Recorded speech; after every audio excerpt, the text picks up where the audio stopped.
Olá pessoal, tudo bem?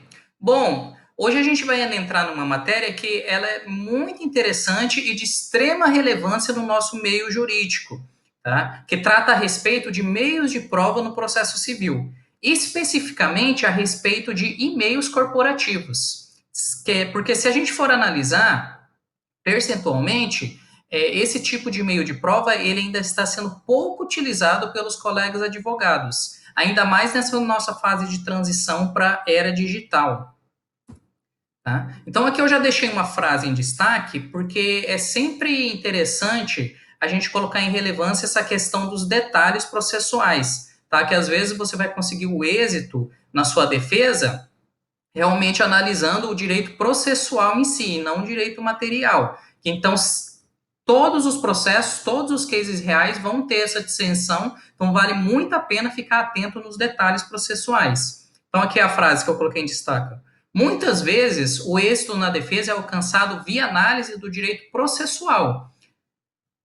Então, a gente, colocando em sequência, é isso que a gente vai colocar em destaque aqui nesse conteúdo de hoje, tá? Justamente esse detalhamento do e-mail corporativo, como que você pode utilizar ele no processo. Tá? Aqui eu sempre gosto de deixar um resumo inicial, né, para todo mundo já ter conhecimento do que a gente vai estar conversando. Então eu coloquei aqui em destaque, ó, legislação, primeiro tópico, os destaques dela, da legislação. Em sequência, o entendimento da jurisprudência do que vem a ser e-mail corporativo, tá? Depois, dois destaques, um civil e um trabalhista, para a gente pensar a respeito e até utilizar no case, né, no caso em concreto de vocês. Em sequência, o informativo do STJ e vamos finalizar com jurisprudência. São três casos, três jurisprudências que eu coloquei para a gente estar fazendo a leitura em conjunto e verificando o teor do conteúdo. Tá? Agora, a legislação em destaque. A legislação em destaque, ela perfaz a Constituição Federal, o Código de Processo Civil e uma legislação esparsa que eu coloquei em sequência. Tá? Então, tem essa dissensão do e-mail corporativo em si. De um lado, a gente verifica a Constituição Federal, né, que prescreve no artigo 5º, inciso 10º, são invioláveis a intimidade, vida privada, a honra e a imagem das pessoas, assegurado o direito à indenização pelo dano material ou moral. Isso aí já é base, né, uma análise basilar da nossa legislação pátria. Em sequência, o inciso 12 e o 56, certo? O 12 falando sempre, como sempre, né, inviolável sigilo de correspondência e de comunicações telegráficas.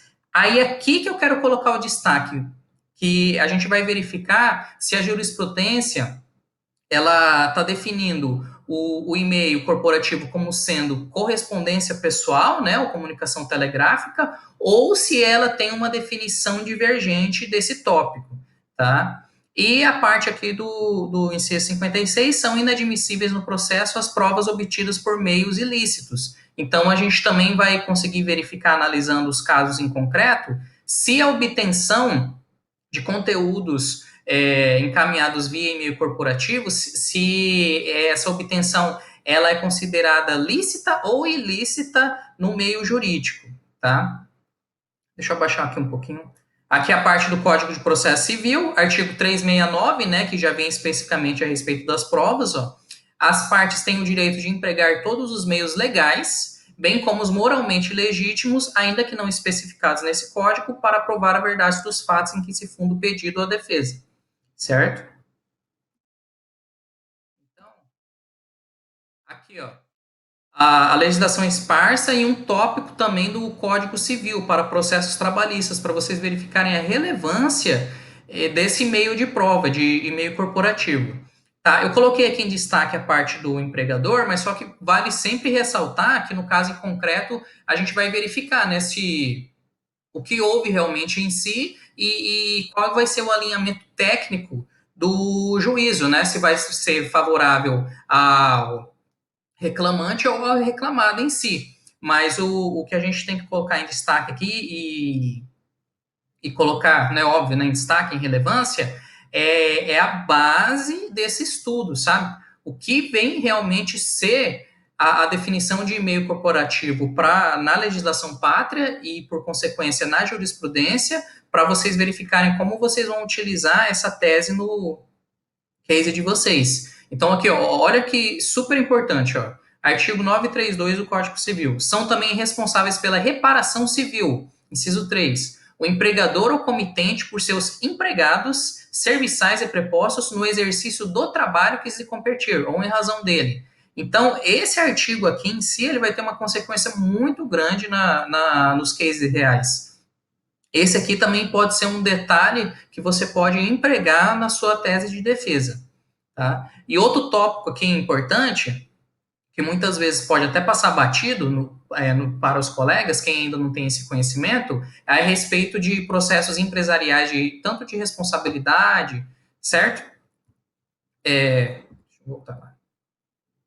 Como outros tópicos que podem ser inclusos na área empresarial e criminais. É a lei de propriedade intelectual, lei número 9.279/96. Esse tópico aqui, ele vai tratar especificamente de furto de informações eletrônicas. Então, o que prescreve o artigo 95? Comete crime de concorrência desleal quem? Aí vem, inciso 11, divulga, explora ou utiliza-se sem autorização de conhecimentos, informações ou dados confidenciais, utilizáveis na indústria, comércio ou prestação de serviço, excluídos aqueles que sejam de conhecimento público ou que sejam evidentes para um técnico no assunto. A que teve acesso mediante relação contratual ou empregatícia, mesmo após o término do contrato. Aí aqui tem a combinação da pena, né? Então aqui, se a gente analisar aqui, aqui teve acesso mediante relação contratual ou empregatício, esse acesso, ele pode ter sido intermediado via troca de e-mails, que é o que normalmente vem ocorrendo na atualidade, certo? Agora tá tanto essa parte de e-mail como outras técnicas em si, outras formas de relacionamento. Mas aqui a gente sempre ponderando o destaque a respeito de e-mails. Tá? Aí aqui o destaque da jurisprudência. Qual que é o conceito de e-mail corporativo para a jurisprudência? Olha que interessante. O e-mail corporativo é considerado uma ferramenta de trabalho. Então, por aqui só, a gente já vai verificar nos cases reais que não são enquadrados esses direitos aqui da Constituição Federal a respeito da vida, da honra privada, justamente porque a jurisprudência ela vem entendendo que o e-mail é considerado uma ferramenta de trabalho. Tá? Então, aqui é outro tópico interessante que pode ser utilizado. Sempre é bom a gente colocar em destaque, fazer esse trabalho preventivo junto às empresas, né? Tanto com esse trabalho preventivo, ele vai favorecer o relacionamento do empregador com o empregado, tá? Então, é um trabalho que pode diminuir ou evitar, né, algum problema futuro que possa ocorrer. Então, tem que se deixar esse destaque e levar ele muito em consideração, que é a respeito da base de dados do e-mail corporativo, que a gente pega uma consequência lógica. Se o e-mail corporativo ele é uma ferramenta de trabalho, por consequência, ele é um patrimônio da empresa. Ele sendo um patrimônio da empresa, está incluso a base de dados do e-mail corporativo. Então, aqui é o destaque. As caixas postais dos e-mails corporativos, por serem patrimônio da empresa, podem ser mantidas pela mesma, mesmo após a saída do colaborador, para diversas finalidades, tanto para auditorias internas ou externas, continuidade de trabalhos, né, continuidade de prestação de serviços, compra e vendas, certo? Ou até mesmo nos casos quando ocorra uma dissensão e vá parar na justiça, né? Vamos passar aqui, 2 destaques, um civil e um trabalhista. Essa parte aqui do destaque civil foi o que a gente falou, né, a respeito de responsabilidade civil por dano causado a terceiro, tá? Que a gente está nessa era digital, e-mails. Ó, que questão que se a gente parar por um tempo para analisar esse tópico, a gente pode verificar o quão interessante e o quão relevante ele pode ser no dia a dia, tá? E-mails caluniosos ou com fake news podem ser reencaminhados indefinidamente. Então, aqui questão de horas pode causar um estrago muito grande, que é o que a gente vem verificando diariamente essa ocorrência, né, em diversas áreas que podem ser enquadradas na esfera civil, tá? Indefinidamente. Ocorrendo a definição de que o e-mail inicial foi enviado por e-mail corporativo, a empresa em tela pode ser responsabilizada civilmente pelo dano causado ao terceiro. Tá? Relembrar a citação do artigo 932, inciso 3 do Código Civil. Então, aqui um fato interessante que ocorreu há pouco tempo, vocês podem verificar essa questão das criptomoedas, né? Que as empresas, elas tá tendo um grande estudo, né, a respeito se essas empresas de criptomoedas elas vão ser enquadradas como corretoras, não vão ser enquadradas, elas vão ter que se utilizar a legislação base da CVM para trabalhar ou não. Então, vocês imaginam se for enviado um e-mail interno de uma dessas corretoras por um colaborador para diversos clientes da corretora, né? Supondo que seja um e-mail fake news. O que esse e-mail não pode causar? E, por consequência, pode ser que a própria corretora ela venha a ser responsabilizada por essa questão. Pode gerar prejuízos, assim, na esfera de milhões, né? Por causa de um simples e-mail. Tá? Agora aqui, vamos na parte do destaque trabalhista. É o que eu acabei de falar, né? Sempre é bom a gente tentar trabalhar via preventivo para diminuir a probabilidade de ocorrências de divergências, certo? Tá? Que isso é um tópico que eu sempre coloco em tela, né? Que é um dos papéis de nós, advogados, né? Dos colegas, para a gente estar trabalhando em prol da sociedade para evitar, né? E resolver, ou se não conseguiu evitar, gerar a resolução do problema o mais rápido possível, tá? Então, aqui, o que eu coloquei? Política de e-mail corporativo da empresa, tá? Via preventiva, quando, no momento mesmo que estiver fazendo a contratação do funcionário, o registro do funcionário, toda a parte documental, certo? Deixar claro, ó, envia documento que... Ó, deixar claro e via documento para o funcionário a respeito da metodologia de trabalho do e-mail corporativo, tá? Providenciar termo de concordância e responsabilidade, funcionário obter preventivamente a ciência sobre se os e-mails corporativos eles são monitorados ou não, se os conteúdos deles, como que a empresa faz essa efetivação, faz essa análise do conteúdo dos e-mails, tá? E essa matéria, além dela constar nesse termo de concordância e responsabilidade no momento do registro do colaborador, ela também pode ser inclusa em algum tópico do Código de Conduta e Ética da empresa, caso a empresa venha ter, né? Que é sempre muito bom a empresa estar trabalhando com um código de ética, certo? Então, mesmo que seja uma microempresa, uma empresa de pequeno porte, no mínimo, se vocês conseguirem trabalhar com o cliente de vocês falando dessa via preventiva e batendo esse termo de concordância e responsabilidade, que pode ser até um, um termo não muito esparso, certo? Um termo bem específico a respeito do tema, isso aqui com certeza vai auxiliar na prevenção de problemas ou na resolução rápida dos problemas, certo? Aí agora vamos passar aqui para o informativo do STJ e a jurisprudência em si, os 3 casos reais, tá? Aqui o destaque é do informativo 576 do STJ, tá? Que foi feito essa análise da utilização de e-mail corporativo por um servidor público. Então, olha aqui o que ficou considerado. Direito administrativo, monitoramento de e-mail corporativo de servidor público. Ao destaque, as informações obtidas por monitoramento de e-mail corporativo de servidor público não configuram prova ilícita quando atinentes a aspectos não pessoais e de interesse da administração pública e da própria coletividade. Então, vocês podem verificar aqui, ó, que foi rechaçado essa questão dos direitos esculpidos na Constituição Federal, dos direitos que a gente acabou de comentar, né, no tópico passado, no slide passado, artigo 5º, incisos 10 e 12 da CF. Tá? Ó, a quebra do sigilo de dados telemáticos é vista como medida extrema, pois restritiva de direitos consagrados na Constituição. Artigo 5º, os respectivos incisos. Tá? Ele faz uma citação aqui do Código Civil também. Aqui, ó, contudo, não obstante, a intimidade e a privacidade das pessoas, protegidas no que diz respeito aos dados já transmitidos, deixa eu colocar aqui do outro lado, vai ficar mais fácil para vocês lerem, tá?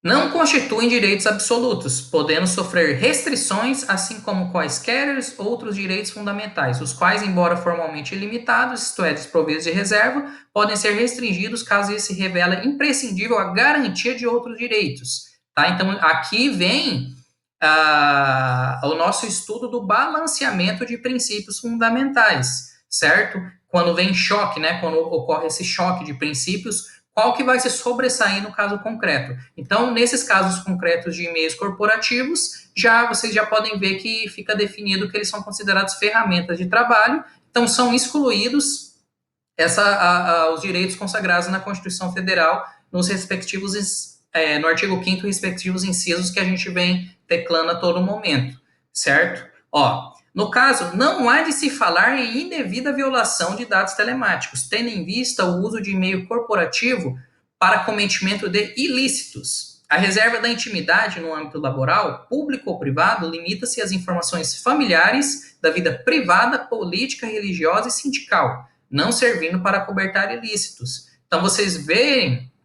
a relevância desse tema, que ele foi consagrado até via informativo da STJ. Tá?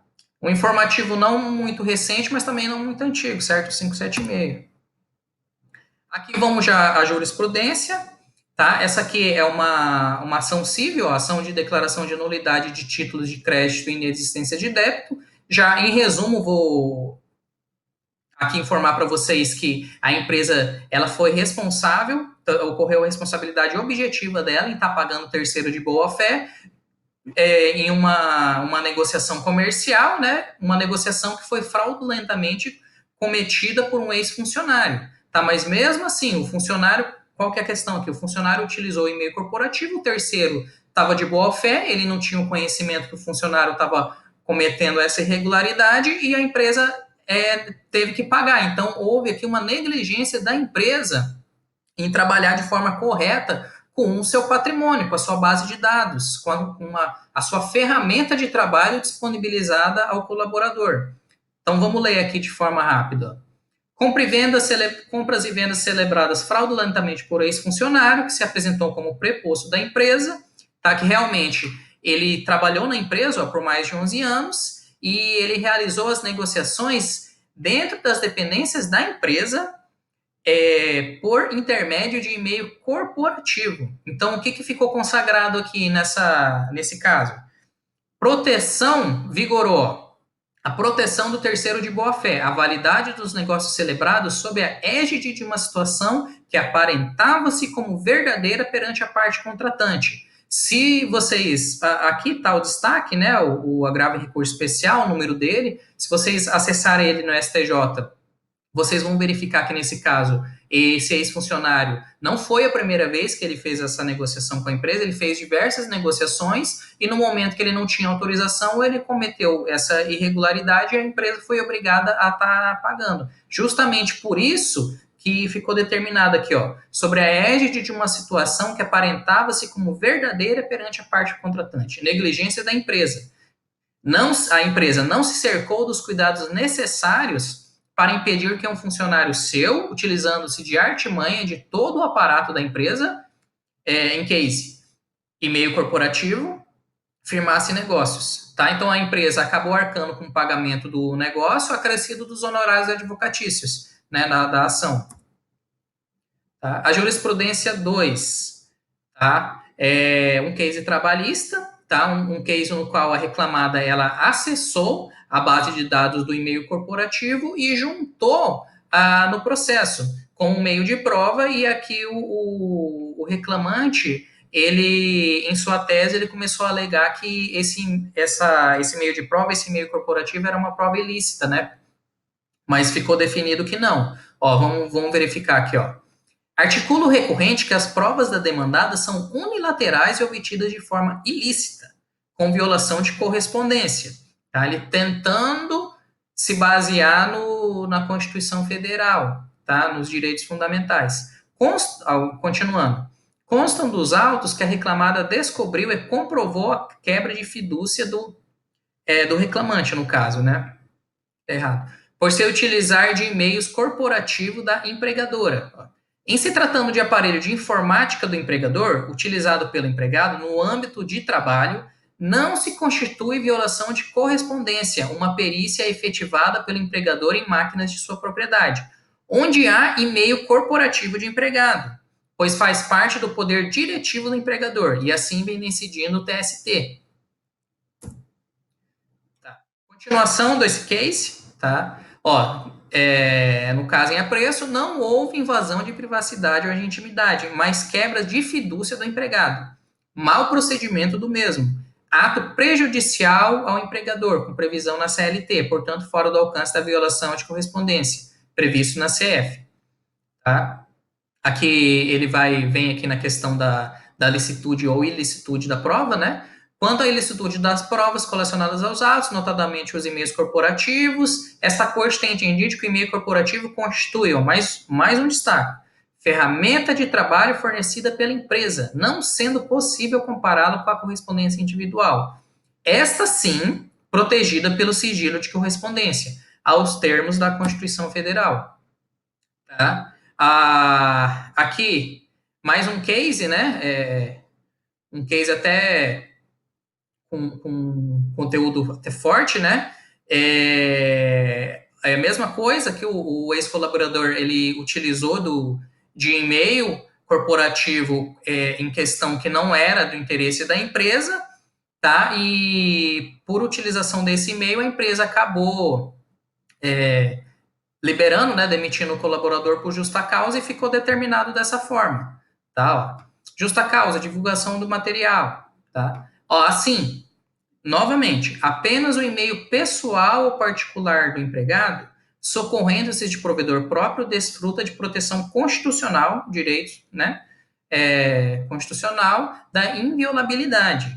Solução diversa impôs-se em se tratando de chamado e-mail corporativo, instrumento de comunicação virtual, mediante qual o empregado louva-se de terminal de computador, tá? De provedor da empresa, bem assim do próprio endereço eletrônico que lhe é disponibilizado igualmente pela empresa. Destina-se este a que nele trafegue mensagens de cunho estritamente profissional. Eu vou colocar um adendo aqui, ó.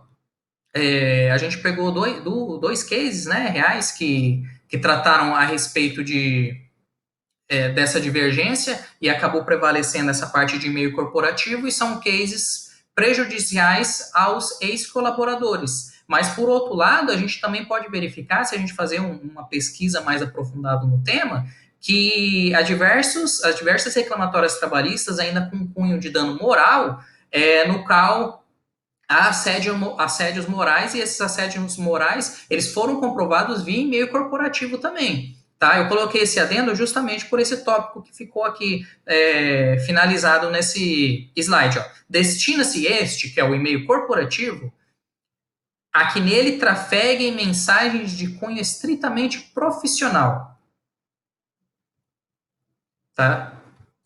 Então vamos continuar aqui os destaques dessa... Eu deixei Vocês podem ver, são três, na verdade, aqui vão ser 3 slides dele, porque lendo o que eu deixei em negrito, né? Mas ele aqui é uma jurisprudência muito interessante que vale a pena depois vocês analisarem com calma e até acessarem ela. Eu deixei aqui, né, os detalhes para vocês acessarem e lerem, porque tem muito conteúdo aqui de suma importância, tá? Que podem te auxiliar em algum outro aspecto. Então vamos lá. Ostenta, pois, natureza jurídica equivalente a de uma ferramenta de trabalho, que é o que a gente vem colocando esse destaque a todo momento, tá? E, se se cuida de e-mail corporativo declaradamente destinado somente para assuntos e matérias afetas ao serviço que está em jogo, antes de tudo, é o exercício do direito de propriedade, se não me engano. Direito de propriedade do empregador sobre o computador capaz de acessar a internet e sobre o próprio provedor. Aí vem aqui, novamente, insta a ter presente também a responsabilidade do empregador perante terceiros, bem como está em xeque a sua imagem, igualmente merecedora de tutela constitucional. Tá? Sobretudo, imperativo considerar que o empregado, ao receber uma caixa de e-mail de seu empregador para uso corporativo, mediante ciência prévia de que nele somente podem transitar mensagens profissionais, não tem razoável expectativa de privacidade quanto a esta. Aí aqui, ó, vocês podem ver, ó, esse não é um julgado novo, ó, um julgado de 2005. É por isso que eu sempre venho colocando aqui os assuntos em pautas de direito comparado, sabe? Se vocês verificarem nas mídias que eu já disponibilizei, tem muito assunto a respeito de direito comparado com relevância entre Estados Unidos e Brasil. Né? Aqui, ó, na análise aqui do case, foi feito também um estudo de direito comparado, Estados Unidos e Reino Unido. Tá? Então, ó, finalizando, pode o empregador monitorar e rastrear a atividade do empregado no ambiente de trabalho, em e-mail corporativo, isto é, checar suas mensagens, tanto do ponto de vista formal quanto sob um ângulo material de conteúdo.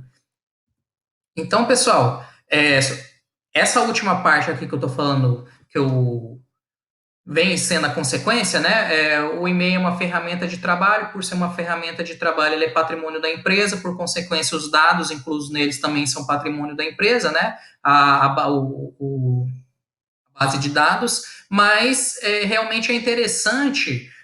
Vamos trabalhar do âmbito de vista questões trabalhistas, né? O colaborador ele ter ciência prévia, né? Ter ciência desde o início do relacionamento dele profissional, que ocorre esse monitoramento, porque com isso vão realmente prevenir ou diminuir as divergências futuras que podem ocorrer, e isso vai ser interessante para ambas as partes, né? Que vão estar inclusas no case. Bom, a tese de hoje, a matéria de hoje era a respeito disso, tá? É uma tese, só finalizando, realmente muito interessante, um conteúdo que vale a pena estudar com calma e adentrar bem mesmo nele para retirar o máximo de conhecimento possível para te auxiliar na sua tese jurídica, certo? Então, pessoal, é isso aí. Um abraço, até os próximos vídeos e muito obrigado.